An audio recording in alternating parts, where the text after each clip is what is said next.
How's it going, y'all? Zul'Farrak here with the cool dungeon grinding method we had found using the Ravager Axe. This method can be used in a few locations, but we found it best used in Zul'Farrak graves just due to the fact that you can kind of pull as much or as little as necessary depending on when Ravager Axe actually procs. Another thing I want to point out is the utility of having a druid with you for different scenarios where things can get messy and druid can either pull aggro when needed or pop an innervate on heals or just as little as throwing on hot heals onto the Ravager tank. So without further ado, let's go ahead and get into the video. First things first, you're going to notice Trox pull about 3 or 4 graves. As he's doing this, I'm going to throw on a few hots. This is nice because it allows our healer to sit back and not throw any huge heals, and this kind of avoids any chance that he might pull aggro before Ravager procs.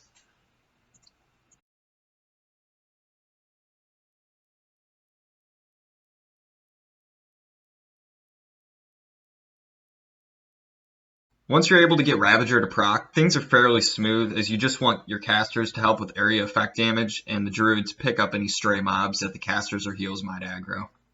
This is a very fun method, and I like that it's not something you see every day. Changing things up and trying new things is what's great about a new release of an old game like Classic. Okay, so this next pull is pretty cool. Trox actually has his retaliation up, so we're going to be pulling a little bigger than we typically do. A few of our party members were actually talking at the time, so I think that's what led to Trox dying. I don't think everybody was paying attention, but it's going to be a great clip to kind of show you what utility druids bring to the table when things might go south. The druid can kind of step in and take care of any kind of cleanup, which is huge for XP an hour. You know, like you die and have to run back to the dungeon and reset and start over. You know, I mean, things are going to slow down your XP rates. So Trox is pulling here. I throw on my hots, and I'm going to start opening the rest of these graves. So as you can see here, Trox is going to start getting really low. I'm going to get ready to start calling in Challenging Roar. As I can see, he's obviously about to die. As he dies, I hit Challenging Roar, and I pull the mobs to me just to keep any mobs from going towards the casters while they're casting, because that's going to reduce their cast time and whatnot.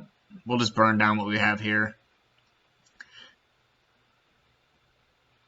Now, it's not the best method in the world, and it's definitely got some flaws to it, but I want to show you one more clip where things kind of go south and Ravager doesn't proc when you need it to.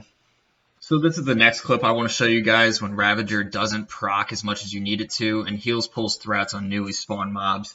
As you can see, I'm opening these graves up, and with the heals going off on Trox, they immediately pull to the healer. I kind of grab them off and pull them back. Here, just in a second, you're going to see Ravager stop spinning. And it doesn't proc again, which is unfortunate, and it doesn't happen always, but it sometimes does, and that's where the casters really come in to just kind of clean up and take care of it. Our heals gets low here, so I hop out of Bear, throw in an Innervate, and then come back into Bear to kind of clean up and hold aggro on any of the mobs that are left.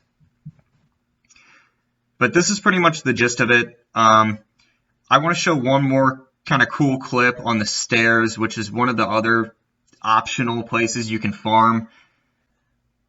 So here we are on the next clip in Zul'Farrak at the stairs. I'm going to open up with some hots and go in. The heals are going to help hold threat as well as keep me topped off. We found it easier for this part to outright use the tank to pull and wait for Ravager proc, as the mobs are difficult to hold because they come in so quickly, and if Ravager doesn't proc immediately, you're going to be in some trouble with trying to regain aggro.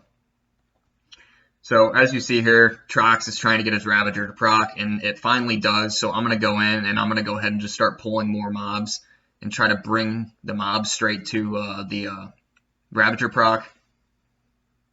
Now another thing is using Frost Nova for situations to kind of step back and take a breath. Didn't really need it necessarily here, but it's useful to point out. And that's pretty much it. That's the gist of it. So if you guys have any questions, let me know. If you like the video, please like and subscribe. I have more clips of stuff like this whenever I leveled as Druid, as far as doing SM Cath farm, did some stuff like this in Razorfin Crawl. But yeah, let me know. Thanks.